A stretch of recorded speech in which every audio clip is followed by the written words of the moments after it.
Good morning, everybody. It's Jeff Goldberg for the Sales Pro Network. It is Friday, December 5th. Oh my God, the end of the year is approaching very quickly. And if you have not joined us before, I am a sales coach and trainer. I work with both individuals and organizations to help them increase their sales, to get more sales confidence, to enroll more clients, make more money, serve more people.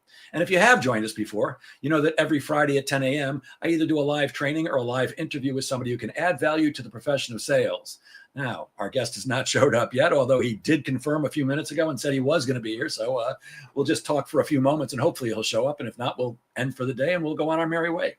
The thing I would like to remind you of at this time of year is that you can give up and coast to the end of the year and say things like, well, nobody wants to talk to me now and it's the holidays and it's not even worth the hassle. Let's just get started after the new year. Or you can dig in and do things to close business now and set up your Q1 of 2026. Some of the things you can do. Number one, take a look at your database and see what customer haven't you spoken with in a long time. Call them up, ask if there's anything you can do for them, get some referrals. You can also take a look at every deal that you worked on that told you, I need a little time, I need to think it over, I need to talk to my boss, I need to talk to my partner, whatever excuse or stall they gave you, you can absolutely do that right now. And you probably will find that there's some gold in your database. So that's another thing that you can do right now. But to me, the main thing is, even though it's the end of the year and even though it's the holidays, this is not the time to give up. This is still the time to grind. There are still people out there who need exactly what you offer right this second, and they're just waiting for your call, your email, your whatever reach out.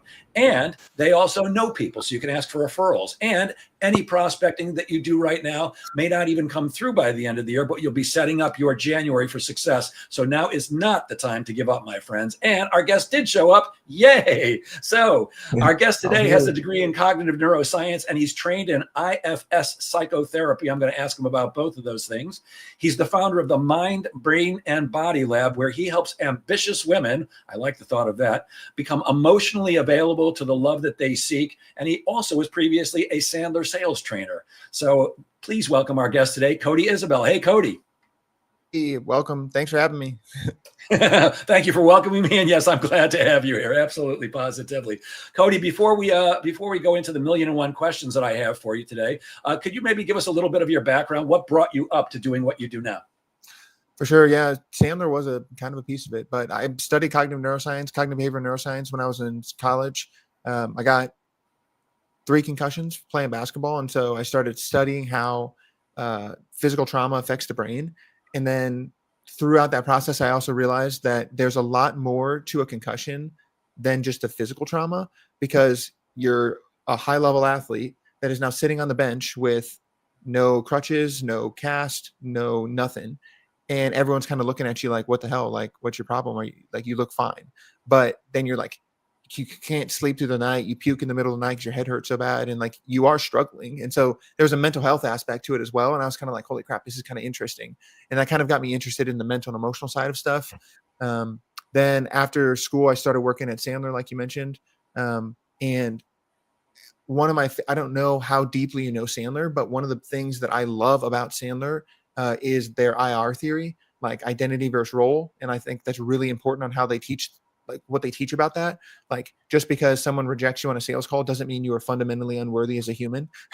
And that was one of the first times I heard that delineation by any training.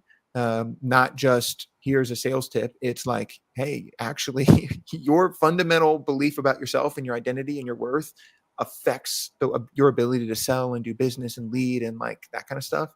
And I was super interested in that aspect of Sandler. And so then I quit. I left Sandler to start my own company that was more focused on that I side, like the identity, because I saw a lot of almost every problem that that we dealt with at Sandler in sales problems were on the I side. Right. It wasn't just, oh, here's a better closing script. Like, it was when we worked on the I side and helped them feel more worthy and like worked on their identity, their sales completely changed. And I was like, holy crap, this is really freaking cool. And so I went and got deeper training in IFS, internal family systems, which is a trauma therapy. And I started creating content. I started starting to figure out like, who can I help best?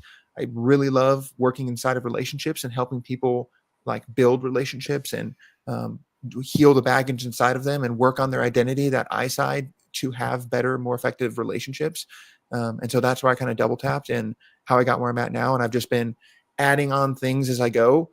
So like trauma therapy and learning all of that kind of stuff. I add a ton of technology into what I do to like actually measure mental and emotional health. And so that's kind of how I got here. Very cool. I am familiar with Sandler, but I've never heard the identity versus role thing. I mean, I know about the Sandler submarine and I know about upfront contracts and all that stuff, but can you talk a little, what is the difference between identity and role and how does that affect us in sales? Dude, it's huge. So you've got, they think of both of them as like a 1 out of 10, right? And so the big thing that they talk about is if you're an I-10, you can only perform in your role where you are like plus or minus 1 or 2 on your I side. So if 10 is like you have God level belief in yourself, and 1 is you don't believe in yourself at all. You don't think you're worthy of getting a sale. You don't believe you're worthy of money. You don't believe that people should listen to you or buy from you. Like if you believe that about yourself, you're an I-1. Whereas if you're like, yeah, I am selling the cure for cancer to people and I feel great about that and I'm an amazing person, like you're an I-10. That's the I side. You can only perform in your role, right? So your role then, there's a 1 to 10 in your role. A 10 R on the role side, and R10 would be you close every single sale and you are the perfect salesperson. And R1, right, would be you don't close any sales and you suck at selling essentially. And so what Sandler suggests, and when you start to work with a salesperson, is you measure both. You figure out, okay, when someone is underperforming in their role, the first place Sandler would look, someone who like a sales or a Sandler trainer would look, is where are you at on your I side? How do you feel about yourself?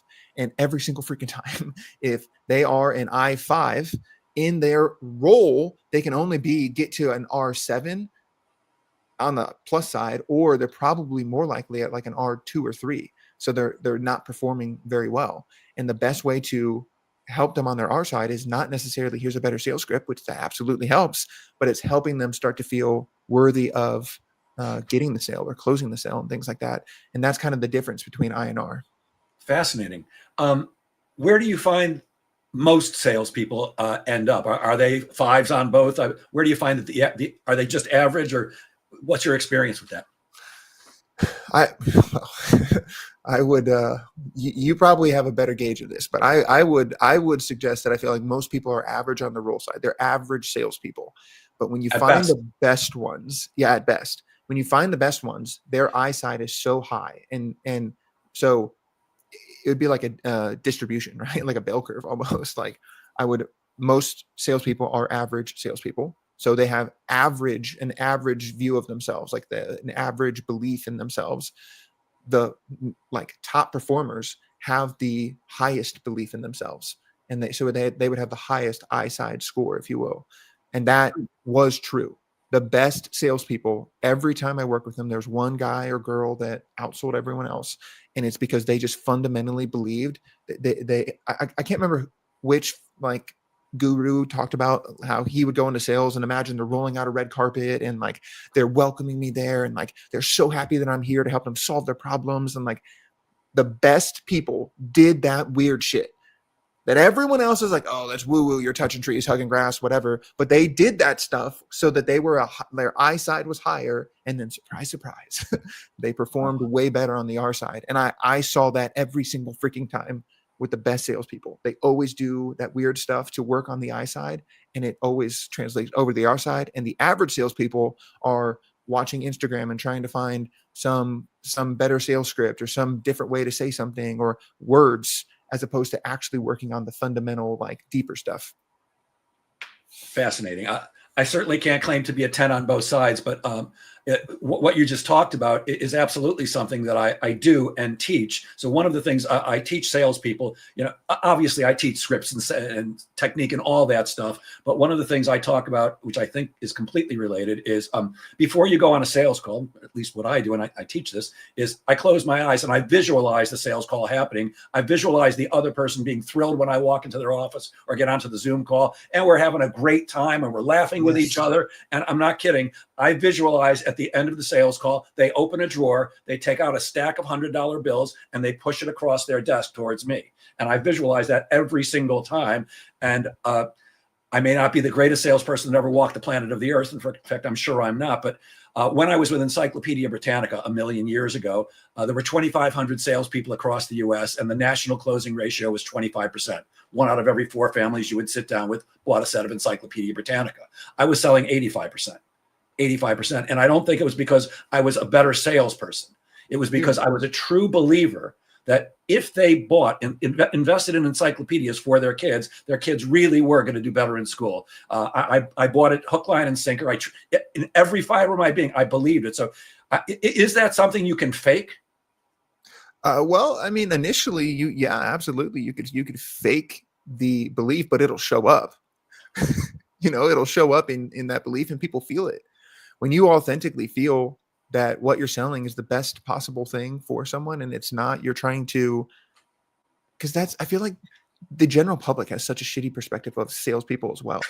Like you're sleazy and all of this kind of stuff. But the best salespeople, just like you just said, right, have this belief that like this is the best possible thing that you could be selling. So I think that you can initially, when you're getting into the selling and you don't really know that you just haven't built that belief and seen the results of what you're selling and affecting somebody, you kind of have to drink the juice a little bit.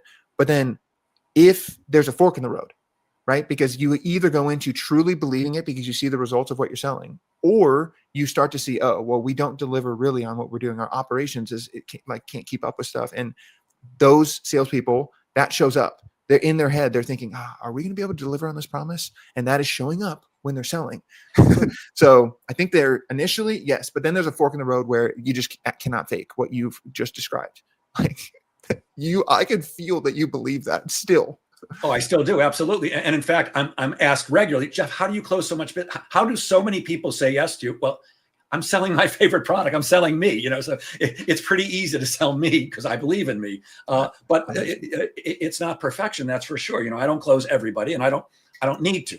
I look to close everybody that I'm right for them and they're right for me. I don't need the rest. I don't need everybody to love me, and I don't need to be right. But I think that a lot of the times I'm not even going to talk about it a lot of time. I'll just talk about me. There is that imposter syndrome that sneaks in sometimes. And it's like, God, I'm amazing at what I do. And then other times it's, oh my God, I'm such a fraud. Why does anybody ever work with me? So maybe that's why I don't close 100%. And I speak to a lot of people when at first, what's your closing ratio? Oh, I close 100%. Well, my first question is, if you close 100%, first of all, I should take your class. And why are you talking to me if you close 100%? 100%. I've never met anybody that can prove that they do. Right. And if they are, by the way, Cody, if they are, they're just getting the easy ones. They're not going after any difficult deals. So they could dramatically increase the amount of sales they close if they didn't just get the laydowns. That's exactly what I was just thinking too. It was like, you need more reps then, brother. Exactly right. Now, in your, you're no longer a Sandler trainer, but in your work, you work particularly with ambitious women. Yep. Do men not have the same issues? Oh, they definitely do. We absolutely do have very, very similar issues. We're talking about lead generation here as far as sales. My main source of, because if you think about how you can generate leads for a company, you got warm leads, cold leads, ads, and like free content. The one that I choose is free content. 70% of people on social media are women. There you go. Yeah, I love it. I'm posting more content on LinkedIn daily, on Facebook. It's amazing. I'm giving it away. Right. So Facebook, Instagram, TikTok, like 70% of those people are women. 94% of my followers are women. And so the top of my funnel ends up being women. And so I have built systems, processes, tools, and I've worked with women. I know their problems more than men at the current moment. And the current program that I have is called Becoming Her, but I also have a program called Becoming Him. So I do absolutely work with guys. It's just they're generally coming from warm connections. One guy, because when you are the guy that is willing to talk about mental health and like works in the trauma space, and you're around other guys, like I'm at the gym or I'm playing basketball or going on a walk or whatever, just talking about the stuff, guys end up opening up to me about stuff that they don't usually open up to other people about, especially other guys. And then they will refer their friends to me as well, be like, oh, Cody can talk about this. I am not emotionally equipped to talk about this, but you should talk to Cody about this. He's another guy that gets what you're going through. And so I end up getting guys that through warm connections, not as much through the free content, but through warm connections more. So, but I just not as high a volume, and I just haven't gotten there yet. Like, I think it's a different approach to get to guys. And I think programmatically we're just different. Most men don't default want to sit across from one another and talk about their feelings and stuff like that. And a lot of guys don't process emotions that way. And so getting shoulder to shoulder with the guys are more effective. And like some of the male clients I have, we go on walks and we talk, or we go and work out together. Like I'm not necessarily trying to sit across from them and like chat with them, because it doesn't work for them. And so it's, which doesn't scale in the therapy industrial complex very well. And so it's hard. We absolutely do. Guys do struggle, but it just haven't gotten there fully yet. Yeah, I love what you just said about that we're different. I was talking to somebody recently. I can't remember who, but he was complaining about his relationship and blah, blah, blah.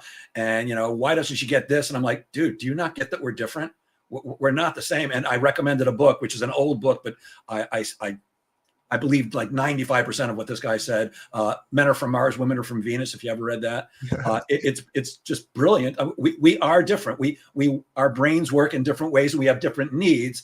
And when we don't understand each other's needs, that's causing all the problems.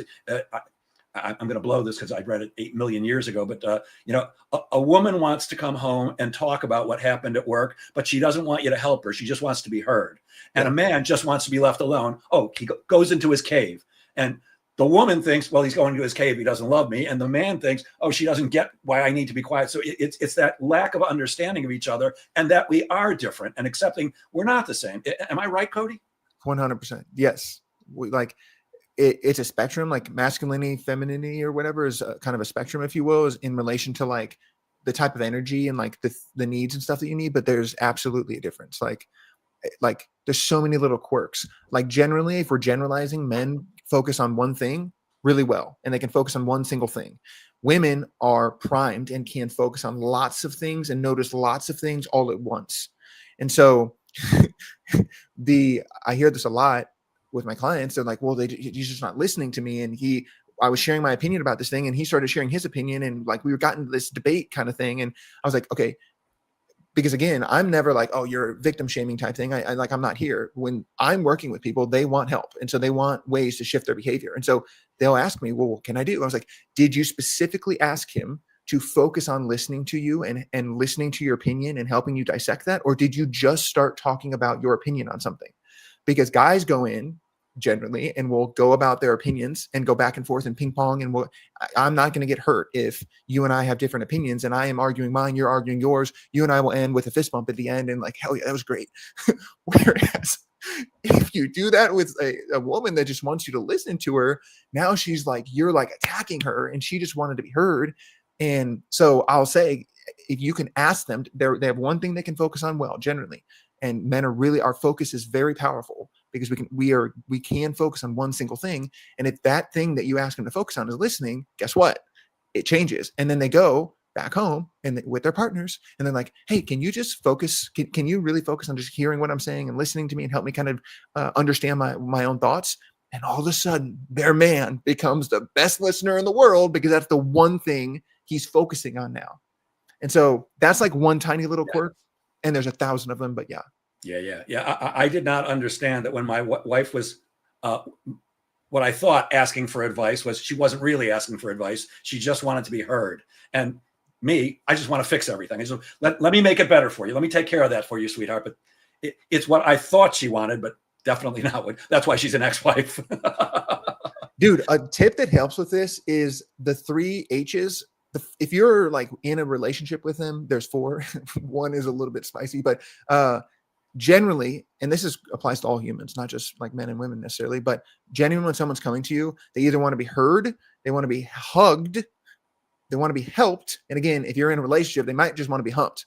So heard, helped, hugged, and humped. And if you can ask which of those that they are looking for, Brilliant. you'll be in such, and oftentimes, I promise you, when you start actually asking this stuff, it will not most of the time be that they want to be helped. It's that they want to be heard or hugged. And if you're lucky, maybe humped, but in relation to listening, it's almost always hugged and heard and then helped potentially. It's so funny how timing works with everything. I woke up in the middle of the night and couldn't get back to sleep. So I was, of course, doom scrolling, and I came across a meme that said, this was a life changer in my relationship with my wife. I think it was the guy who was writing it. Whenever somebody it seems to be in a bad mood, we ask each other the question, do you want help or hug? Yep. Huge. Brilliant. Just brilliant, I thought. It's powerful. My father was mentally ill. He was bipolar. He actually spent time in mental institutions. And I dated what I used to call passionate women. And you can read that as crazy women all my entire life. I hope my ex-wife isn't listening, but I married my father, no doubt about it. And I believe it was that I kept on dating the same woman in an attempt to complete my relationship with my father that I never got to do. I don't think it's just me, is it? Do we tend to go after that same person over and over and over? And if so, how do we break that pattern? Yeah, well, awareness is the first step. Let me just give you a little sneak peek. But so that's huge that you are aware of that. There's something I've done a lot of work, Cody. I don't know how much has helped, but I've invested a lot of time and effort in trying to become a little bit better. We need to do that more, man. I love that. But yeah, what you're describing is not uncommon. I have thousands of calls or hundreds of calls, thousands of DMs, like tens of thousands of comments of people that are saying like, I've been in 8 abusive relationships. I've been with an avoidant, toxic person 800 times, whatever. And what's actually happening is they're dating the same person 8 times. It's not that they are dating different people. They just have a different face. Yeah. And what happens is that we have this something called our imago type. That is, we are naturally and subconsciously and effortlessly attracted to the best qualities of both of our parents and the worst qualities of both of our parents. And the things that we didn't, because those are things that we did get and didn't get. And so when you're saying I'm trying to subconsciously complete something in the past, that is absolutely true. Like there are parts of you, little parts of you, like little boys and girls and all of us that want to get validation, attention, affection, whatever it was, approval, like any of those things. For me, like earning love through a performance and achievement. And a lot of the ambitious people I work with, like love is earned. Like I have to perform, I have to win to get validation, to be enough, to feel worthy. And so looking for people that can provide that or not can be a pattern that maybe I would see, which is true. And so you can look at this stuff in relation to your parents, the best and worst qualities of them. So if you had an emotionally unavailable dad and an overprotective mom, or a mom that only gave you validation if you succeeded, types of things, probably is going to be showing up. There are parts of you, young parts of you, that are trying to get that validation still. And so oftentimes people date not as adults, but as little kids, and they just don't realize it, which is kind of funny. It's kind of wild. And you can go to that little kid and help it complete the past by yourself. And that's a huge piece of IFS psychotherapy, is working with those parts of you that didn't get what they needed in the past and giving it to them yourself. Because when people get stuck in these patterns, what they're doing is processing external to internal instead of internal to external. And so they're trying to find something they didn't get externally. And instead of trying to figure that out internally first, they're trying to like go figure it out externally with someone else to solve their problems for them. And again, which makes complete sense to a little kid, because as a little kid, you are completely dependent on the things external to you. You have to be, or you would die. Your parents do solve your problems for you. Literally, your primary attachment caregivers, they literally solved every problem. All you had to do is open your mouth to scream and cry and throw a tantrum, and you got what you needed to survive. And so that lives in all of us. And if you're not aware of that, then again, you are still processing external to internal. The shift that you can do is start to learn, become aware, like you just described, that, oh, I'm in this pattern. I've done this song and dance multiple times. So that's the first step. And then starting to realize, okay, what are the things that this little one is looking for outside of myself? And then how can I start to provide that for myself? In the therapeutic process of IFS, there's a way to there's a way to create a healthy attachment inside of yourself. And it's not hugging trees, touching grass type of kumbaya. It's like really like actually feeling worthy and enough and lovable internally. Then once you feel that way internally, it's super easy to find that externally. And in fact, it is more attracted to you because you attract what you are, not what you want. And so when you become that yourself, you naturally attract those things into your life and into your relationship.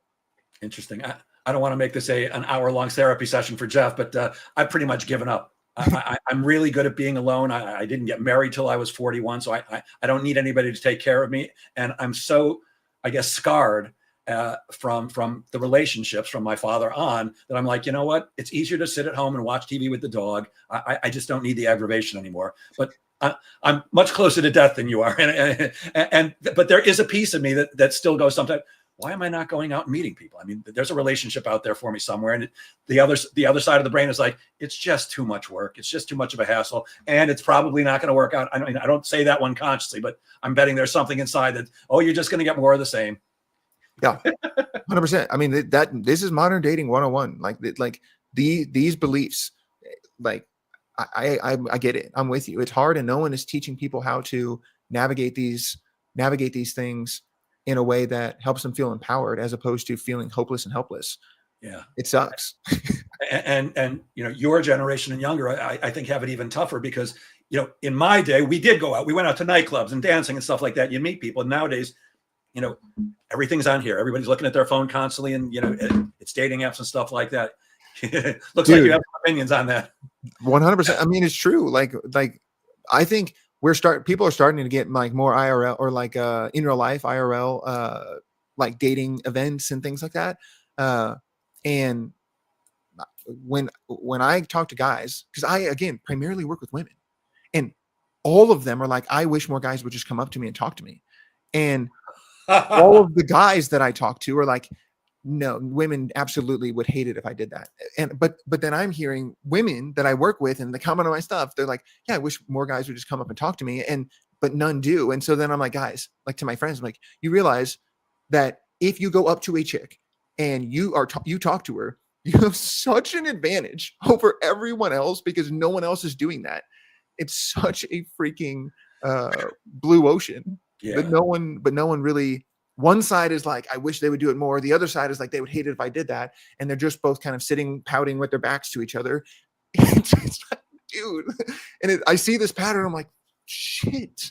Like, so yeah, I feel you. Why won't he talk to me? Why can't I find? Yeah. So, but there's also, again, we're going down a rabbit hole. It's interesting. I want to get back to some sales stuff. Okay. But there's also, women. Not everyone, but lots of women out there are like, I don't like the way I'm approached. Everybody, they only want one. You know what I'm talking about? There's a lot of stuff online. You can watch videos all day long with women's, I hate men and they blah, blah, blah. So it's like, oh, why should I approach a woman? They don't want me to. Right. I get it. And this is why I hate social media, even though I use it so much, but it primes our expectations. Right. And we're seeing less than 1% of what most people think. It is the reason why on social media, it looks as if we're on the precipice of civil war, but then you could walk down to a coffee shop wherever you're at and you get along with everybody.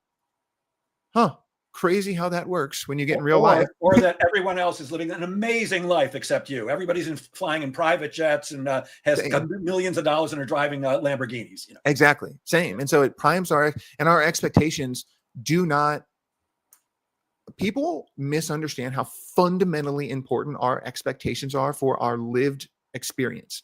There was research done in the Netherlands. Neuroscientists brought participants into a lab setting and they played, this is perfect because it's December, but they played white noise. And then they asked the participants to go in the lab and anytime that you hear the song A White Christmas in the white noise, I want you to press this big red button. And so participants would go in or whatever. And 2/3 of people pressed the button with over an 8, like they rated themselves out of 10. And they had an 80% confidence rate that they heard the song A White Christmas. 2/3 of people did that. The White Christmas song never played once. It was never in the white noise. So what happened? Their expectations created the song in the white noise. Sure. And that is fundamental to how your brain works. your expectations create your reality. So if you're primed with women hate talking to me, women do this, and they want a guy that's 6 foot, makes 6 figures and all the stuff, like whatever, and that's your expectation from social media, and then you go out into the world, you create that reality. And the same is true for women as well. Like, because I'm generally having this conversation again with the women in the opposite direction, but we're creating that reality, and no one realizes it.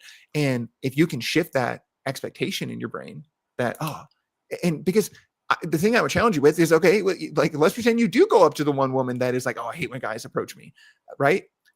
Would that stop you if it was a sales call?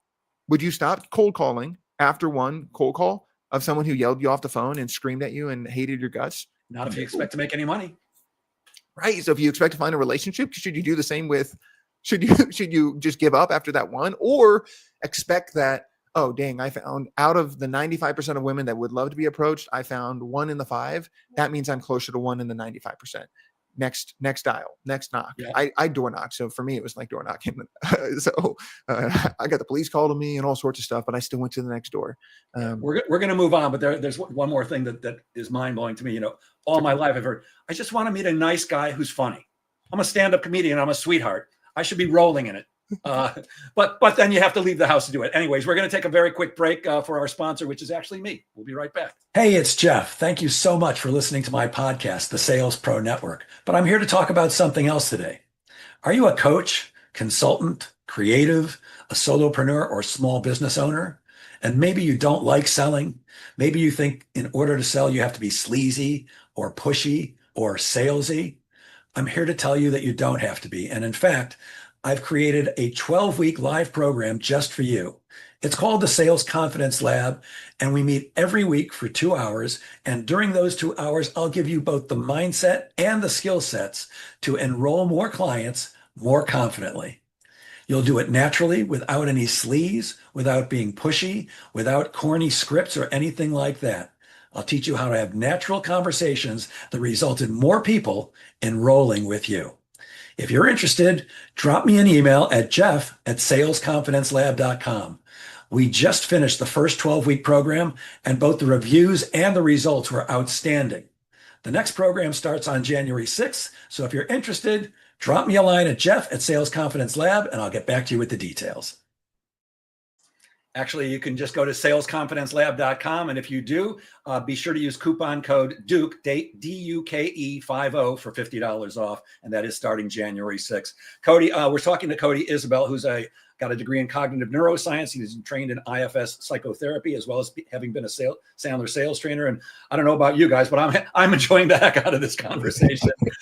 Cody, you recently said, in a post on LinkedIn, and I want to read the quote, "You're not crazy for missing your ex," which I thought was interesting. There are certainly times when I miss my ex, and a lot of times when I'm really glad to not be with her anymore. By the way, I have nothing bad to say about my ex. She's the mother of my children, and she's a great mom and all that stuff. We get along great now, but that took many years. But you're not crazy for missing your ex. Is this why salespeople often keep chasing deals after they're dead, but the salesperson just doesn't accept the fact?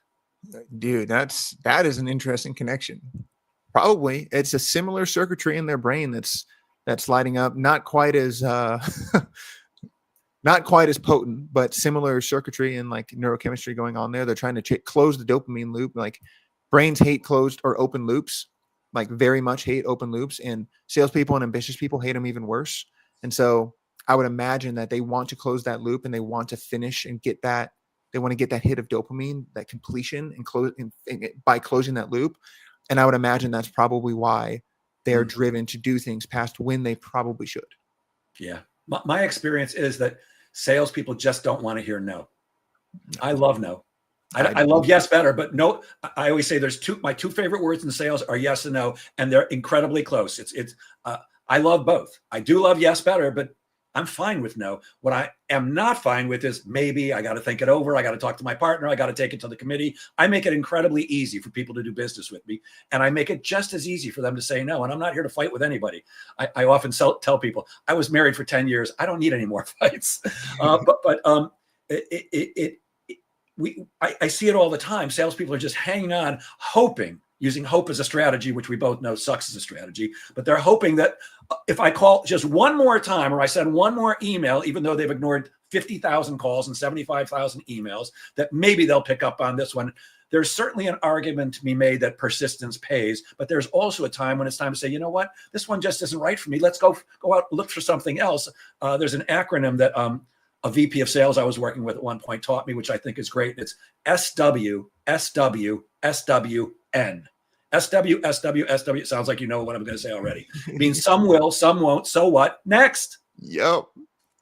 I love that. I've heard my mentor, my sales mentor, Steve Montague, would say that to me all the time. So I love that you brought that memory back to my brain. Yeah, no's okay. It's fine. I think what happens, Cody, is that one of the major issues, actually, I'll say it this way.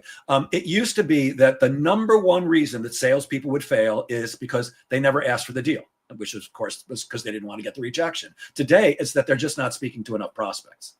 I don't care how good you are. Look, I'm an expert at selling. I'm so good that people pay me to teach them how to sell, but I can't close enough business if I'm not speaking to enough people. And the thing that allows me to be okay with no is because I am speaking to enough people. There's always, you mentioned the funnel before. I've always got a full funnel of people who are interested in speaking to me or sometimes waiting to do business with me because I'm too busy and I can't take on another client. But it's that gives me the confidence, in the sales confidence lab. I have had professional salespeople in it, but it's really designed for what I call the accidental seller, like a coach. Weight loss coaches don't go into business to sell; they go into business to help people be more healthy. You're a relationship coach. Now, you happen to come from a sales background, but a relationship coach doesn't go into relationship coaching because they want to sell. They want to help people have better relationships and more fulfilled lives. But here's the thing: if you can't sell, you starve. 100%. Dude, I completely forgot we talked about this earlier because one of the most common accidental salesperson I see are content creators. Like they start making content and they start having a following, and then the number of people that I hop on with that are just like peers, like other creators that are peers essentially, and they're like, how have you? I'm making I don't even make $200 a month. I have 1 million followers, and I'm like, brother, sister. Million followers. You don't know how to fucking sell. And so they never do. They feel they don't know how to ask for the sale. They don't know how to set up a sales conversation. They don't know how to structure a pricing. They don't know how to none of this basic stuff that I'm just like, dude. So and it's all the negative stuff that they have in their head that I mentioned in that commercial. They think you have to be sleazy, you have to be pushy and aggressive. Look, I know I come across as a type A to people, but I have that in me, but I'm actually a very laid back guy. I meditate. I've got Buddha statues all over my house. There's a couple back there. And when I'm talking to prospects, let's have a great conversation, because that's what I teach. It's just have a great conversation that ends up with enough people saying, you know what, I want some of that, Jeff, but I don't pressure anybody. I often fight myself for saying this, but the truth is I don't really sell anybody. People choose to do business with me. Now, you could call that selling, and it is, but I lead people through a sales process. But at the end of the day, I don't teach persuasion. I'm not talking anybody into anything. I don't teach people how to convince, because I don't do any of that stuff. I just have great conversations where I find out what somebody needs. And if they need what I've got, I tell them that I've got it for them, and they either get it or not. Right. How do you, I'd be curious how you delineate between, because I would imagine that there's a difference between something that someone does not need. Fundamentally, they just don't need it. And them not knowing that they need it, or having head trash or limiting beliefs in the way of them accepting or wanting it or believing they need it. Yeah. How do you delineate between that when you're talking with someone? Because you might push this person, but not this one. Yeah, so I actually teach something different. And almost every sales trainer out there teaches need-based selling or pain-based selling. Find the pain and fix it, you've got a customer. Find the need and fill it, you've got a customer. And that's not untrue. Those are both certainly true. But I think you leave a lot of business on the table when you're only looking for needs or only looking for pain. Because if somebody doesn't feel like they're in pain, if somebody doesn't feel like they have a need, how are you going to talk them into it? Right. Well, you can have a long conversation and possibly help them realize it. But what I teach, Cody, is I just want to find out what makes sense to people. This will take a second to explain, but it works way better. So I believe we do everything we do because it makes sense to do those things. So I took a shower before we got on this call today because I wanted to look presentable. You're wearing a hat because it makes sense to put on a hat. I don't like hats, so I took a shower. I didn't eat breakfast this morning because I wasn't hungry. When you're not hungry, it doesn't make sense to eat. But by lunchtime, I'll probably eat because I'll be hungry. So we do everything we do because it makes sense to do those things. We're having a conversation right now because it made sense to both of us. I wanted to have you on my show. You wanted to be on the show. So we do everything we do because it makes sense to do those things, including buy stuff. Yeah. So I'm questioning people. And to me, sales is all about the questions. It's not about your presentation. It's not about your closing skills. It's about asking great questions and listening to the answers actively. So what I'm asking is what makes sense to my prospect regarding what I have to sell them. In other words, in my world, not everybody's world, but when I'm selling sales training to a VP of sales, I don't care about his need or her pain. And I do care about those. But what I'm asking is, how do you train your people now? Because remember, I want to find out what makes sense to you. And whatever you're doing now is what makes sense to you. Yeah. So an example might be this. So if you were a vice president of sales with 100 salespeople, which I'd love to work with you, I would ask questions like this. Hey, Cody, I'm curious about something. When a brand new sales rep comes on your team, first day, what kind of training programs do you have in place right now to get them up to speed? And Cody, I don't care what you answer. I want to hear the answer. I need to know what the answer is, but you can answer anything and I'd be fine with it. So you might say, well, Jeff, we don't do anything now, which is why I'm talking to you, which means to me, up until now, it's made sense to you to not train your salespeople, but now you're considering it. Or you might say, well, we use Sandler, which means up until now, you've used Sandler sales training, which I'm a fan of. I like mine better, but it depends on the franchisee, actually. I know amazing Sandler franchisees and I have some pretty crappy ones. But it's like, if you're using Sandler, great. Up until now, it's made sense to use Sandler, and now you're considering making a move. We have them read a book. We send them to a seminar. We have them watch free YouTube. But I don't care what you answer. I just need to know what makes sense to you about training your brand new salespeople. And once you tell me that, then I'm going to say, oh, well, that's cool. Out of curiosity, how about when they've been on the team for 3, 4, maybe 5 months? They're not killing it yet, but maybe they fell into a couple of sales by accident. What kind of programs do you have in place now to take them to the next level? And then you're going to explain to me what makes sense to you about taking them to the next level. And then I've got 75 more questions behind those two, all designed to tell me one thing: what makes sense to you about training your salespeople. And there's one other type of question I do ask, which I call a future-based question, which I think is probably the most important one, which is, hey, Cody, let's say you and I decide we're going to work together. Notice I didn't say, let's say you decide to choose me. Let's say we decide to work together. And we're having a conversation. You like that one, huh? Yeah, that's a good one. Future-based. Yep. We're speaking 6 months from now, and we've been working together for 6 months. What would have to have happened in the last 6 months for you to look at me and say, Jeff, oh my God, I am so glad I met you. This is the greatest thing ever. Because now the answer to that question is exactly what you're looking for. And if I've got that, I'm going to tell you. Because when it comes time to present, which people are horrible at, they think it's just talk. But my presentation is going to be, well, Cody, here's what you're doing now, and here's how I can help you do it better. Because when I show you a better way, it should make better sense, and you should become my customer. That doesn't mean everybody becomes my customer, but way more people become my customer than Cody. Thank you so much for your time today. I'm sure you're busy. I'm going to get right to the point. Let me tell you why Jeff Goldberg and Associates is the greatest training company in the world. And then I throw up all over you. So that's how I do it, Cody. That's I'm nice. Interested in them. What's the quote? Dale Carnegie, How to Win Friends and Influence People. It's better to be interested than interesting. Absolutely. Love that. I love that. Fundamentally. In a LinkedIn post that I think you actually made today, you say, you don't get over your ex by waiting to feel ready. You get over your ex by giving your brain new evidence that love isn't a threat anymore. Can you talk to that a bit? I thought that was fascinating. Yeah, this is I see this a lot because a lot of people think I'm like a dating coach or a relationship coach or whatever, but I really am best. Like, I'm disqualifying people, like we were just talking about, who are like want dating tips generally, because I am best between after some type of heartbreak, but before people kind of are ready to get back into dating. And so I'm with them on that journey of healing, working on their baggage, working on the limiting beliefs, all that kind of stuff, and preparing them for modern dating, essentially.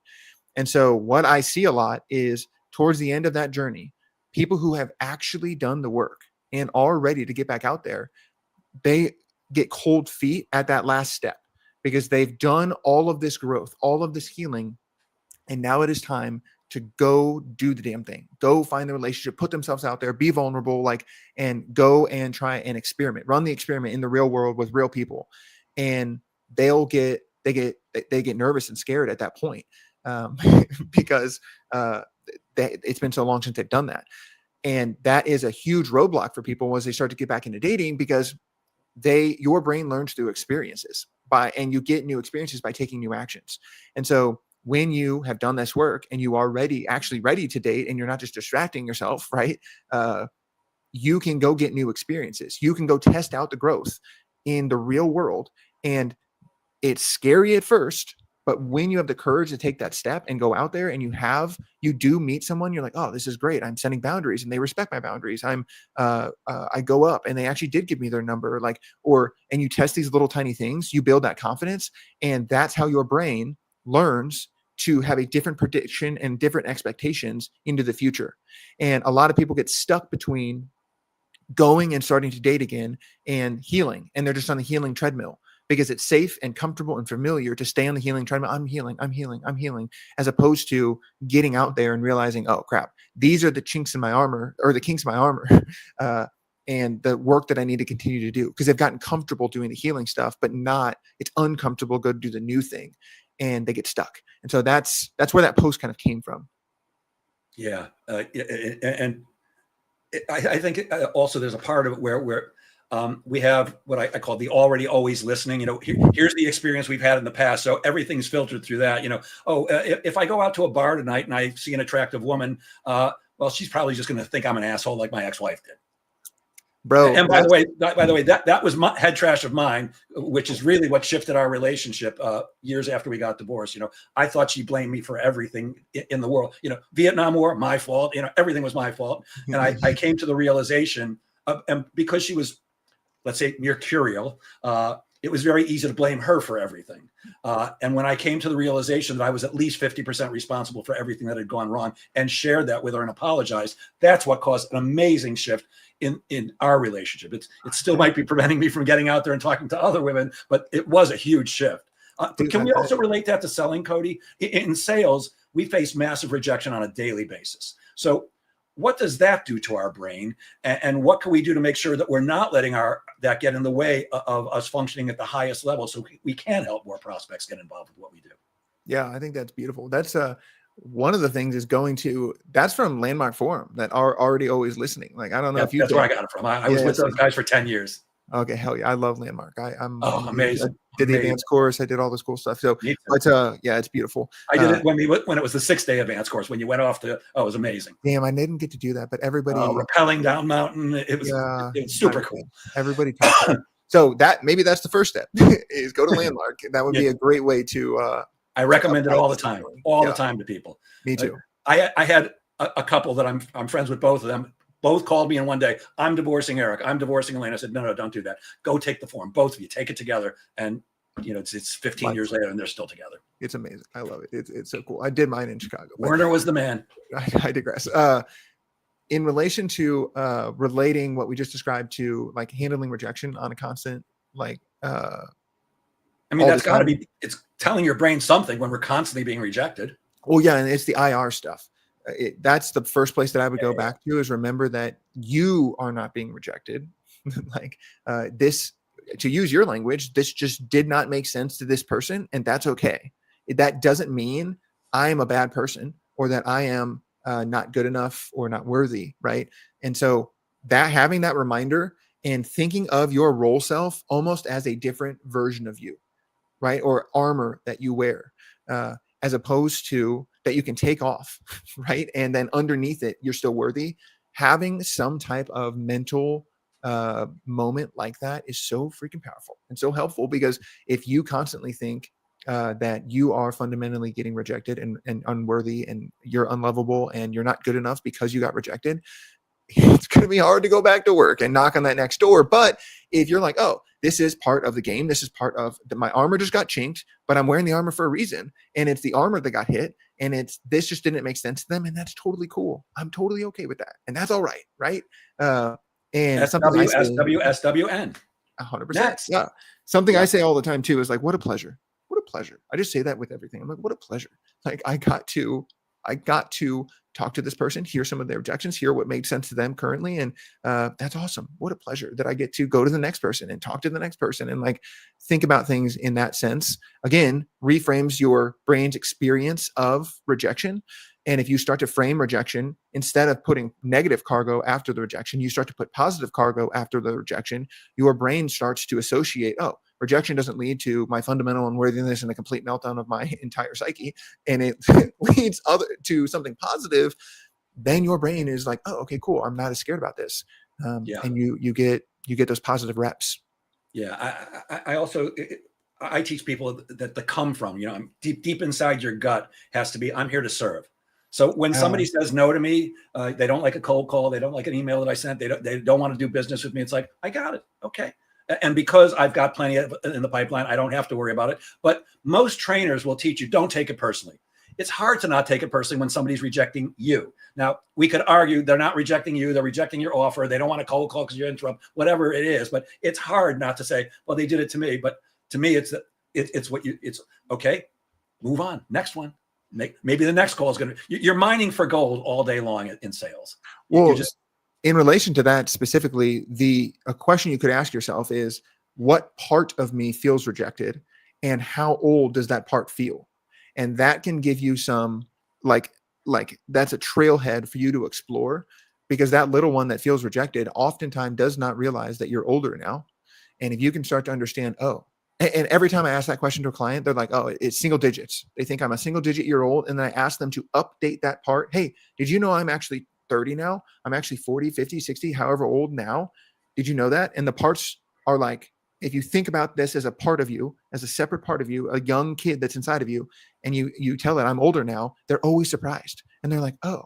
And then you update it. I actually have so many resources available to me. Here's what my job is. Here's how I help people here. And you update them. Then that part of you is like, oh, so I'm not being rejected. This is like what we do now. And like, you're okay. And you can handle this. And this is like, and right. That is super helpful in relation to not feeling personally rejected. Yeah. I did a session once with a psychiatrist. And one of the things she said to me was, Jeff, everything that's going on in your life and everybody else's life, it's all because of stuff that happened before you were 8 years old. It's all because of that. All wounds are old wounds, baby. Hey, in your work with women, you talk about women not being addicted. Wait a minute, did I write that right? In your work, you talk with women about not being addicted to unavailable men. You're addicted to the feeling. Oh, that's it. You're addicted to the feeling of being almost chosen, which I thought was fascinating. What's that about? And does that relate to salespeople? I mean, essentially, if someone says yes to what you're selling, then you are being chosen in a way. So right. I think that's how we could relate it to it. In relation to what that is about in general is those core wounds. If you were not chosen and you had to earn love, and you did not feel chosen as a kid, then you have this little one inside of you that's going around trying to find people, places, and things that can help you feel chosen and feel worthy and feel picked. That's people say women want to feel chosen, but everyone wants to feel chosen. Like, who doesn't want to feel chosen? Like, sure. So again, I work predominantly with women, and so I hear that a lot from them, but I want to be chosen too. Guys want to be chosen. Like, who doesn't want to be chosen? And so if you're running around with that wound, and you haven't, again, chosen yourself in a not kumbaya in the forest type of way, but like a fundamental, like, I am really okay. Like, I am truly cool with myself, and really love myself. And I have chosen myself. That comes off like that. That is the in selling. And so does the opposite. And so if you're going around with that wound that wants to be picked and chosen, your eye side is funky. So you're on your role, you're going to struggle. Yeah. And it's not just the face that you put onto the world every day, your armor, you called it. but I often think about, what's happening in the middle of the night. I often think about that, about our president. What is he really thinking in the middle of the night? We can present the greatest facade to the world, but in the middle, what do you really think about yourself in the middle of the night? It's a great I'm looking at the time, and I hate the fact that we're almost out of time because I'm loving this conversation, but there is something else I wanted to make sure that we got time for. You offer something called the neuroscience of goal setting, and this is the perfect time of year to talk about that because as far as I co-authored a book on setting and achieving goals, and everybody I work with is certainly going to be setting goals before the end of the year. What is the neuroscience of goal setting, and what do we need to know when we set our 2026 financial goals? The biggest one that I would suggest is people underestimate how powerful their identity is in goal setting. And so oftentimes we'll set these goals like, I want to run more. I want to find a relationship. I want to, whatever it is. And I want to find a relationship. And a lot of people set goals around that, this wanting to have something, as opposed to a state of being, an identity, right? And so, and again, if we're thinking about modern dating, one of the biggest, in my opinion, problems with modern dating is that everyone wants to have a partner, but no one wants to be a partner.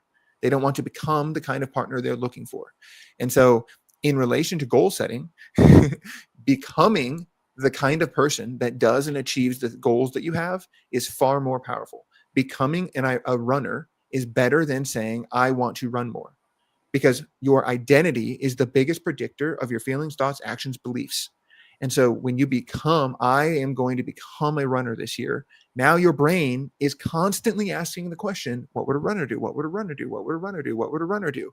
And it effortlessly and unconsciously drives you into those behaviors and towards those goals. And that is, in the neuroscience of goal setting, that is that is the most fundamental thing, is like, what are you becoming next year? Not what goals do you have next year? And then write a narrative around the type of person that would achieve the types of goals and become that type of person. What types of goals would they achieve? And you can go at it either way. If you know what your identity, what you want that to be, great. You can come to your goals from that identity. If you have a set of goals, awesome. What kind of person do you need to become to achieve those goals? And that is like, that's the fundamental base layer of the neuroscience of goal setting, is that reframe on goal setting. Like, there's more to it, but that's like the fundamental piece. Love it, Cody. I don't know if you noticed I was grinning, and it's because I believe there are no coincidences in life, and the universe is just smacking me in the face today, because here's a comment from a listener. Jen Nash says, I love that nuance. I'm selling my favorite thing, me. I will have to think about how I can weave that into my relationship building. Jen Nash, I happen to know her well. In fact, I dated her a few times, and she is a fantastic woman who, of course, I pushed away like I do every other woman. Beautiful, smart, successful. I mean, for Jen to show, I don't know if she's ever watched this show before. I've never seen a comment from her, but boy, oh boy, the universe is sending me a message today. Hey, Cody, we have run out of time. Before we go, how can people reach you if they're interested in working with you, men or women? Yeah, the best place to go is social media. Instagram, I'm just at Mind, Brain, Body Lab on all social media platforms. And then it's the same for my website, is mindbrainbodylab.com. And everything you could need to access is on there. Intake forms, free resources, all sorts of stuff. Awesome. Cody, thank you so much for sharing your brilliance so generously today. I really appreciate it. And I'll end, as I always do on these podcasts. Gang, please remember that sales is a game of making things happen. Get out there and make sales happen. Have a great weekend, everybody. Have a great weekend, Cody. Thanks again. Peace.